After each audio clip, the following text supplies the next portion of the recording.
అనగనగా సీతారామపురం అనే అందమైన పల్లెటూరు. ఆ ఊరి చుట్టూ అందమైన కొండలు, చెట్లు ఉండేవి. ఆ ఊరిలో రాఘవయ్య, జానకమ్మ అనే దంపతులు ఉండేవారు. వారికి 2 ఆడపిల్లలు. ఒకరోజు ఇంటి ముందు నులక మంచం మీద రాఘవయ్య, జానకమ్మ కూర్చొని ఇలా మాట్లాడుకుంటున్నారు. జానకి, పిల్లలు ఎక్కడా? ఆడుకోవడానికి పక్కింటికి వెళ్ళారండి. ఏమండి, మనకు 2 ఆడపిల్లలు కదా, ఈసారి మగపిల్లవాడు పుడితే బాగుండు కదా. ఆడపిల్ల మగపిల్ల అని తేడా ఏంటి జానకి? ఎవరైనా ఒకటే కదా.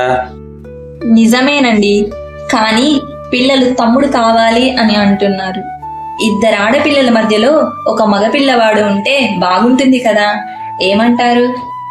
నువ్వు చెప్పింది కూడా నిజమే జానకి, కానీ దేవుడిచ్చింది తీసుకొని తృప్తి పడాలి కదా.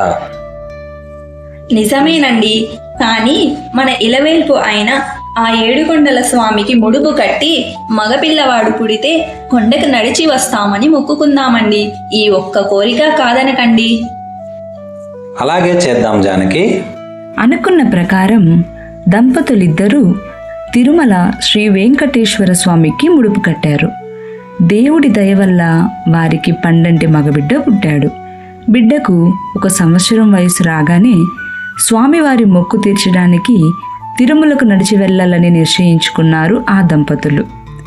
అనుకున్న ప్రకారం ఒకరోజు ఉదయాన్నే కుటుంబం అంతా తిరుమలకు బయలుదేరారు. వారి ఊరి నుండి శ్రీనివాస మంగాపురం వరకు ఎద్దుల బండిలో వచ్చారు. ఇంకా అక్కడి నుండి తిరుమలకి నడిచి వెళ్ళాలి. ఇప్పటిలాగా అప్పుడు మెట్లు, షాపులు వంటి సౌకర్యం లేదు. అడవిలో కాలినడకన మాత్రమే ఉండేది. ఆ దారిలోనే బయలుదేరారు రాఘవయ్య, జానకమ్మ దంపతులు. నాన్న, ఈ అడవి భలే బాగుంది నాన్న. ఈ అడవిలో ఏ ఏ జంతువులు ఉంటాయి నాన్న? ఏనుగులు, పులులు, చిరత పులులు, జింకలు, ఎలుగుబంట్లు, సింహాలు అన్నీ ఉంటాయి బంగారు తల్లి. కానీ పగలపూట మనుషులు తిరుగుతుంటారు కదా, అందుకే అవి బయటికి రావు. రాత్రిపూట మాత్రం ఆహారం కోసం బయటకు వస్తాయి చిట్టి తల్లి. అమ్మా, చాలాసేపటి నుండి నడుస్తున్నాం కదా, ఆకలిగా ఉంది. ఎక్కడైనా కూర్చొని తినేసి వెళ్దామమ్మా. జానకి, పిల్లలకు ఆకలిగా ఉందట. అదిగో అక్కడ ఉన్న చెట్టు బాగా పెద్దగా ఉంది కదా, దాని కింద నీడ కూడా బాగుంది. అక్కడికి వెళ్దాం పదండి. అక్కడే తిని కాసేపు విశ్రాంతి తీసుకొని మళ్ళీ బయలుదేరదాం, సరేనా? అలా ఆ చెట్టు కిందకి వెళ్ళి కూర్చున్నారు. తినడానికి తెచ్చుకున్న పులుసన్నం, పెరుగన్నం మూటలు విప్పి పక్కనే వెళ్తున్న నీటి ప్రవాహంలో కాళ్ళు చేతులు శుభ్రపరుచుకొని తినడానికి సిద్ధమయ్యారు. ఇంతలో ఎక్కడి నుండి వచ్చిందో తెలియదు గాని ఒక కుక్క వారు తింటున్న చోటికి వచ్చింది.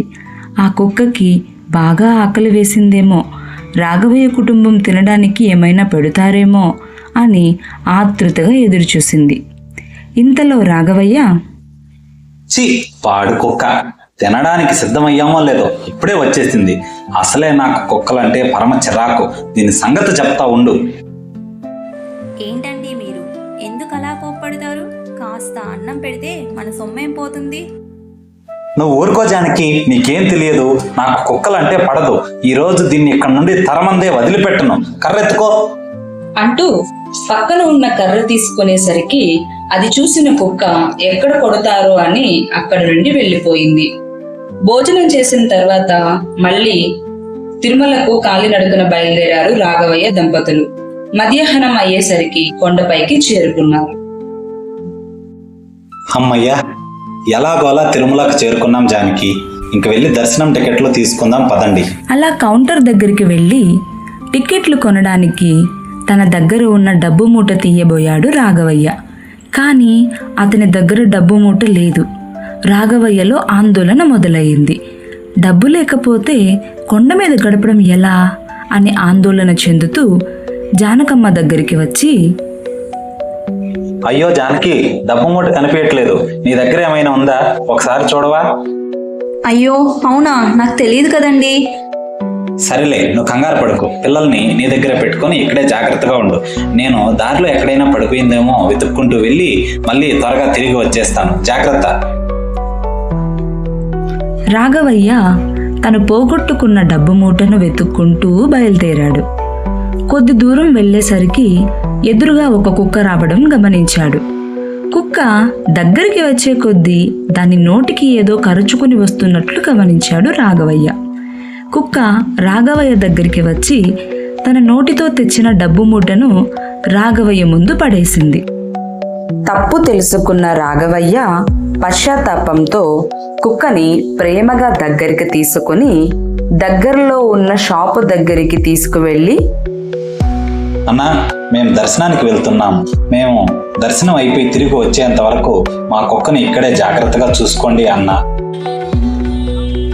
వెనక్కి వెళ్ళిన రాఘవయ్య జరిగిన విషయాన్నంతా తన భార్యతో చెప్పి అందరూ సంతోషంగా శ్రీ వెంకటేశ్వర స్వాముల వారి దర్శనం పూర్తి చేసుకున్న తర్వాత తమతో పాటు కుక్కని కూడా తమ ఇంటికి తీసుకుని వచ్చి ఎంతో ప్రేమగా చూసుకొనసాగారు.